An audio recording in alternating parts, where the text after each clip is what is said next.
Before you did this movie, understanding the cross and the purposes, to now after the movie, does the purpose or the meaning of the cross, is it any different for you now?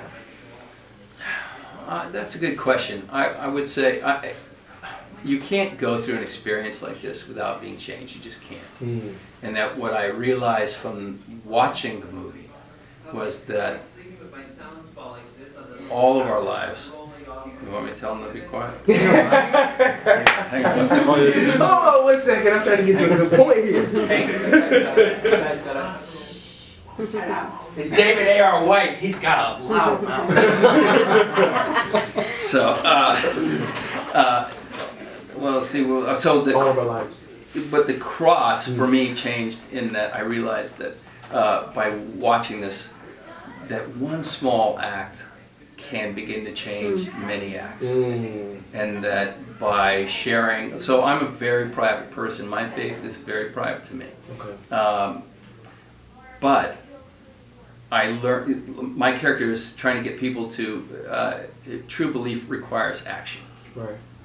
And so, and for me personally, I thought, okay, so now we're going through all of this, and here I am saying, you know, yeah, I'm a person of faith, but I don't like to, I just live my life as best I can that way, and because I am so imperfect, I don't want to ever be put up on a pedestal by anyone, because I will screw it up, and then I do harm to everybody else, right? So I think that I'm concerned with being the kind of human being that I need to be, and that is living my life the way Christ lived his, the best I can. None of us achieved it, but that's sort of my goal, and that's sort of the same thing that this pastor had in common.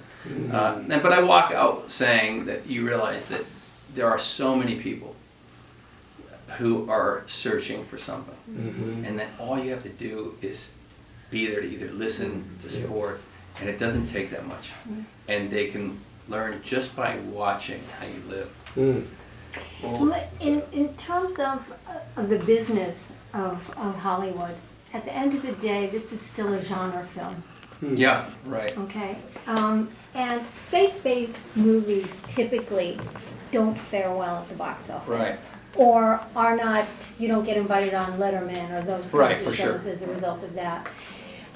Any trepidation on your part about doing a faith-based movie in Right. the sense that it's still work and it might even be the best thing you've ever done? Right, right, exactly. That's a great question.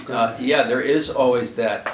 I can't be, because what happens, the reason it's a genre is because genres already eliminate a great number of people. So they won't. There's a great number of people who won't go see a sci-fi movie, Right. or they won't see a faith-based Saw movie, 3 or or something like but that. whatever it is, Yeah. whatever that genre is, there's a group of people who don't like the genre. Right. So once you put it into a category, you eliminate people. And it's the same with somebody who's going to ask you onto a show, a Letterman, whatever. It's all entertainment, and they don't want to necessarily be beat over the head with a message. Right. Right. So you have to be able to do kind of it all. And there are places for that message, right? And so the object on a thing like Letterman would be to say, be funny, be clever, da da da da, and then hopefully someone will go see the movie, and then they will get the message. Right. So you have to know there's a time and place, and I think sometimes, you know, faith-based communities and the faith-based films, sometimes it's a little confusing, because you have to really find your place and your time, and that people are willing to listen. Right. They just don't want to be beat over the head with it. This movie is magic, because people of non-faith will still enjoy the movie making and the stories. And so that's I mean, I talk about it all the time, that the really, really great movies that are hopefully going to come will be like messages that are so clear to anyone of faith, and yet much broader, and will bring in people who want to be brought in, that don't know. Is it possible to see this film without being overwhelmed by the message? I don't know. I really don't know, because there are some overt, you know, that could be to the people who would be offended by that kind of thing. They're there, Right. but what is really happening here is about this human spirit that we all have, no matter what faith you are, Right. and no matter what sort of pain that you're going into. that you can overcome, Mm-hmm. and that faith gives you strength. So you gotta have faith. You gotta have faith. You make a movie like this, you gotta have What I faith. think is very important about this film is that the cross is foolishness to those who are perishing. Mhm. And so the question that I have would be, would this film, although it can cross over to non-believers, would this film be targeted to people of faith to get them out of their complacency? Those that are sitting in the pews, those that are attending church, to really understand, to really get what the cross means to them. Yeah, I hope And so. that could be your audience as well. So For I want sure. to encourage you as Yes. a man of faith and someone who even contemplating going into full-time ministry. Mhm. As an actor, you are in full-time ministry, so this message, you are doing the Lord's work through this message, through your acting. I see it kind of waking up the church. Right. Well, that is exactly Do you what believe? this. You say you believe, but that do is you? exactly Yeah. it. Right. That Yeah. that is exactly what happens physically in this movie, Right. and that's what we do want to do. Right.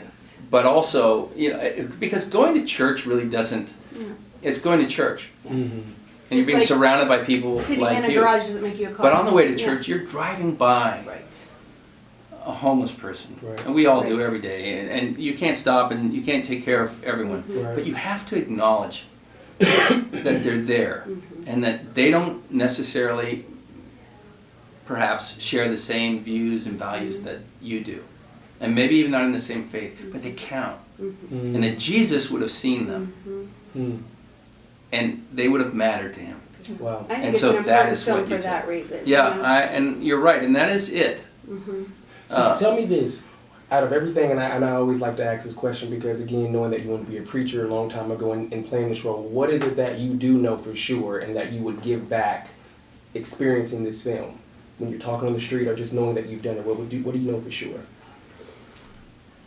That in your deepest, darkest hours, as Sybil Shepherd's character is dealing with having lost her child, she is broken beyond repair. Mm. She doesn't know it. Her life has stopped. And her husband, who loves her, stays with her. Even though it's a horrible, the relationship is dysfunctional, maybe at best in a weird way, but in today's world where people just leave and go on to the next, this is too hard, too difficult, he's there. Mm. And he believes that somehow, something, somewhere, somehow, God will make this right. And how, so as a human being, and you look at it, if you're her and you're saying that character, this is what I think happens to a lot of non-Christians, is that, and even Christians, if there is a God, how could you allow this to happen? Right. How can it happen? How can something this painful, this horrible happen, and you tell me there's a God? And that's the question that I think is so cool to put into these movies. Mhm. Because say what the worst critic is putting out there, and then let's see how we deal with it. Don't be afraid of what the other side's truth is for them. Because let's deal with it. Put it in a movie, and then we can talk about it, see it, and maybe change it.